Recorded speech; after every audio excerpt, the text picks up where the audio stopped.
So now we're going to fast forward a couple of years from 1808, after the creation or after the British Crown takes Sierra Leone for itself as its colony. And we're going to introduce this character called Leopold II, who at the time was the King of Belgium. And so Leopold II recognized around the 1860s, 1870s, that if he wanted to establish Belgium as an imperial power and expand the wealth that the Belgian crown had, his attention would essentially have to be turned to Africa. Because that was around the time when a lot of the territories that the Brits and the Spanish and the Portuguese owned in North and South America were starting to become independent, and they were starting to kick the British and the Portuguese and the Spanish out. And so Leopold recognizes this, and in 1876, he calls a conference in Brussels, in Belgium, and he hosts this conference, and he hosts a bunch of geographers and a bunch of explorers, and he's hosting this conference to essentially scout talent that he wants to pick to send to this new territory of Africa to try to scope out a place where he can establish himself and establish influence of the Belgian crown. Now, he framed the conference, and he framed his desire to move into Africa as him wanting to bring Christendom and civilization and commerce to the Africans.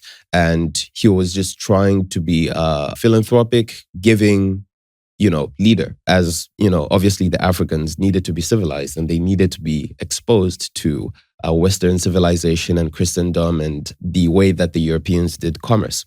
So he hosts this conference in 1876. And after he hosts this conference, he handpicks Henry Morton Stanley, who was a famous journalist and a famous explorer. He hires him, and for the next 5 years, Henry Morton Stanley essentially traveled up and down the Congo River Basin. He was setting up trading posts, he was building roads, he was persuading local chiefs to sign treaties with Leopold II. With some of these treaties, today it's been recognized that when they were signed and shipped back to Belgium, they would be doctored a little bit to be more favorable towards Leopold. And it's also worth noting that for a lot of these people who are signing these treaties, whether they were being signed in Dutch or French, which are the two main languages that are spoken in Belgium, most of the chiefs that were signing these treaties weren't literate in any of these languages. And the idea of signing treaties is one that wasn't super common and super prevalent in the way that many, many groups in Africa went about forming treaties and went about forming agreements. So already from the get-go, there's a bit of an exploitative approach to gaining influence, which is something that gets worse as we are going to dive into this. Okay, so we're at the point now where Leopold has obviously hired Henry Morton Stanley, and Henry Morton Stanley has spent the last 5 years essentially laying the groundwork for Leopold to move into Africa and establish his influence and his ownership over the region of Congo. Now, when Henry Morton Stanley is done doing all of the work that Leopold called him to do in the Congo, Leopold now is ready to carve out his territory and claim ownership over it and establish his colony. What Leopold recognized is that if he was going to be able to do this and be able to hold on to this territory that he wanted to claim for himself, he had to gain the support of all of the other powerful Western nations and get them to recognize and acknowledge his ownership and his right over the region of the Congo. After he recognizes this, and with all of the groundwork laid, he then calls a conference and calls all of these very, very powerful nations to sit together so that he can pitch this idea to them and basically say, there's this little chunk, well, not little, but there's this chunk of land within Africa that I have chosen for myself. I have signed these treaties, and I need you guys to recognize that this region in Africa is mine. And so this conference is the Berlin Conference, which is where the famous or infamous Scramble for Africa happened, because when he calls all of these countries and they see what he's done and what he's trying to do by getting them to recognize his authority over all of these territories, they also realize that, maybe there is something to shifting our attention away from North and South America to this place that nobody knows much about. Well, nobody in Europe, anyway. As they are recognizing and acknowledging Leopold's dominion over this territory, they also now start carving out a few bits for themselves to claim and to own. Because at the time, obviously, as I mentioned before, they were being kicked out of North and South America. It was also a very pivotal time because that's around the time that slavery was being abolished and it was starting to become more unfavorably looked upon by most people within all of these Western circles. And slavery itself was a very, very expensive exercise. It was expensive to get slaves, to transport them to the UK, then transport them to the colonies, make sure you feed them and keep them alive throughout doing all of this. When you're working them on the land, you need to make sure that you give them a space to live. You need to make sure that you've taken care of all of that. And all of that was very, very expensive to do. So the strategy of all of these countries was starting to shift from owning and taking all of these slaves for themselves on their territories to basically having small territories within Africa where they kept large pools of labor that they didn't have to administer to the same extent that they did when they were taking slaves and shipping them all over the world. So this is when the Berlin Conference happens. And so the Berlin Conference happened between November 1884 and February of 1885. And the conference was attended by Austria-Hungary, Russia, Denmark, France, Germany, Italy, Britain, Portugal, Turkey, and the United States, also the Netherlands and Sweden, Norway. And these countries all came together and they obviously, they split as much territory as they could for themselves. The biggest beneficiaries of this being obviously Leopold, with the giant chunk of land that he took that would later be established into the Congo Free State, the British Crown, obviously, the French and the Germans. These are the people that kind of benefited the most from the Berlin Conference. And so the Berlin Conference finishes and Leopold establishes the Congo Free State in 1886. And at the time that the Congo Free State was established, it wasn't a colony that belonged to the Belgian crown. It was essentially Leopold's personal property. He owned it and he was to do with it whatever he pleased. And after the establishment of the Congo Free State, there begins a very, very dark time for the people in the region that we now know as Congo. For those of you who are a little bit educated about this topic, you know of how just incredibly inhumane and evil Leopold was in the way that he went about exercising his dominion. And so after the establishment of the Congo Free State, at the beginning of its establishment in 1886, the estimated population of the indigenous people in the Congo was about 20 million people.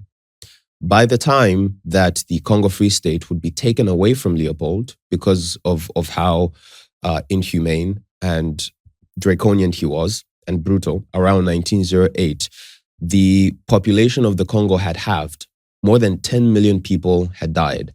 And we'll get into why in just a bit. So when Leopold establishes this colony, he also establishes his own private army, which he called the Force Publique. And at the time that he establishes the Congo Free State, there was a rubber industry in Europe and in the United States that was booming. And it took a very, very long time to plant rubber trees, to grow them, and to be able to harvest the necessary amount of sap to properly exploit and capitalize on this new rubber boom that was going on in Europe and in the United States.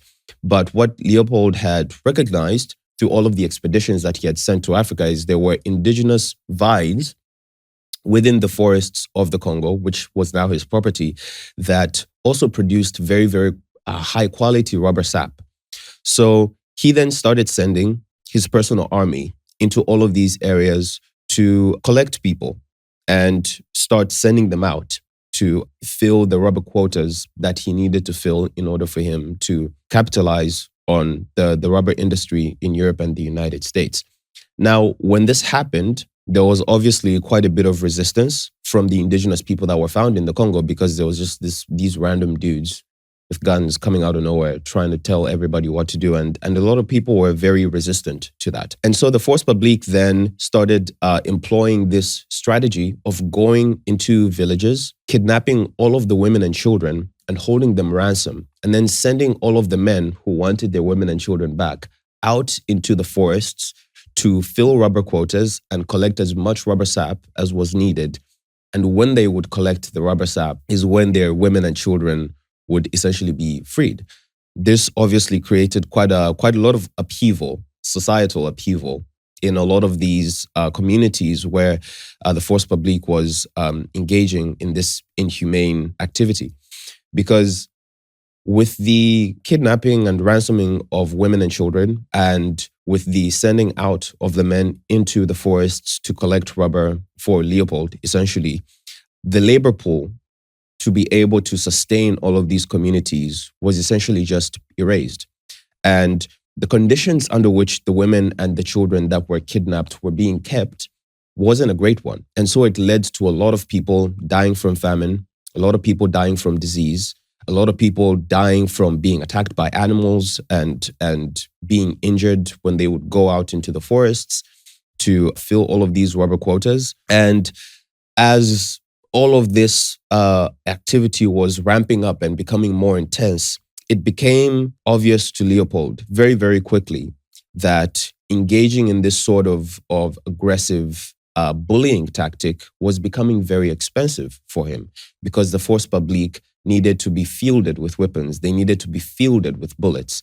And when they realize how much of a cost it is becoming for them to constantly replenish the Force Publique with bullets and with guns, the captains and the leaders of all of the groups of soldiers in the Force Publique that were in charge of them started demanding that all of the soldiers who were sent out with guns and bullets prove, whenever they would use a bullet, that it was actually used to kill somebody. And what emerged from that is one of the most inhumane ways of proving that they actually did this. And so what the soldiers from the Force Publique would do when they would shoot somebody and kill them, in order to prove that they actually did kill somebody, they would sever off an arm or a leg and take that to their captain or to their commander to basically prove that all of these bullets that I used were actually used to kill somebody. Of course, it was the case that sometimes when people would use bullets, they wouldn't actually kill anybody, or sometimes people would just lose bullets. And there were some cases where they actually sold them. And because of all of this activity, it became a very common practice for soldiers to just grab a person who was alive and just sever their arm off or sever their leg off and go and present it to their captain or commander to say, I used this many bullets and this is the proof that I used this many bullets. And that obviously led to a lot of people dying. It obviously led to a lot of people being amputated and losing limbs.